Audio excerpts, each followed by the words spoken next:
আগামী ২৪ ঘণ্টায় দেশের ৩ বিভাগে বৃষ্টির আভাস দিয়েছে বাংলাদেশ আবহাওয়া অধিদপ্তর।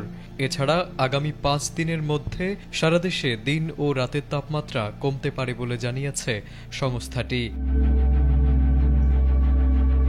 মঙ্গলবারের আবহাওয়ার পূর্বাভাসে বলা হয়েছে, সন্ধ্যা ৬টা থেকে পরবর্তী ২৪ ঘণ্টায় চট্টগ্রাম বিভাগের অনেক জায়গায় এবং ময়মনসিংহ, ঢাকা, বরিশাল ও সিলেট বিভাগের দু-এক জায়গায় বৃষ্টি বা বজ্রসহ বৃষ্টি হতে পারে। এছাড়া দেশের অন্য অঞ্চলগুলোতে অস্থায়ীভাবে আংশিক মেঘলা আকাশসহ আবহাওয়া প্রধানত শুষ্ক থাকতে পারে।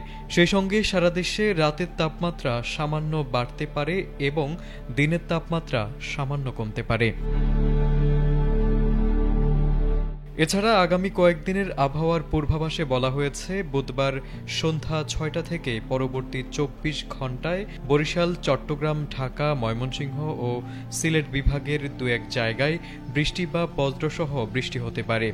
এছাড়া দেশের অন্য অঞ্চলগুলোতে অস্থায়ীভাবে আংশিক মেঘলা আকাশসহ আবহাওয়া প্রধানত শুষ্ক থাকতে পারে। সেই সঙ্গে সারা দেশে রাত এবং দিনের তাপমাত্রা প্রায় অপরিবর্তিত থাকতে পারে।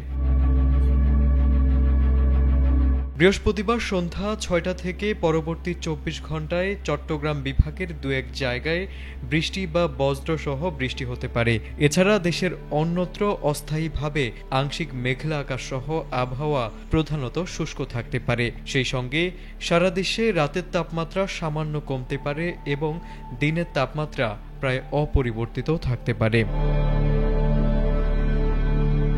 শুক্রবার সন্ধ্যা ৬টা থেকে পরবর্তী ২৪ ঘণ্টায় অস্থায়ীভাবে আংশিক মেঘলা আকাশসহ সারা দেশে আবহাওয়া প্রধানত শুষ্ক থাকতে পারে। এছাড়া সারা দেশে রাত এবং দিনের তাপমাত্রা প্রায় অপরিবর্তিত থাকতে পারে। তারেক আজিজ, এটিএন বাংলা।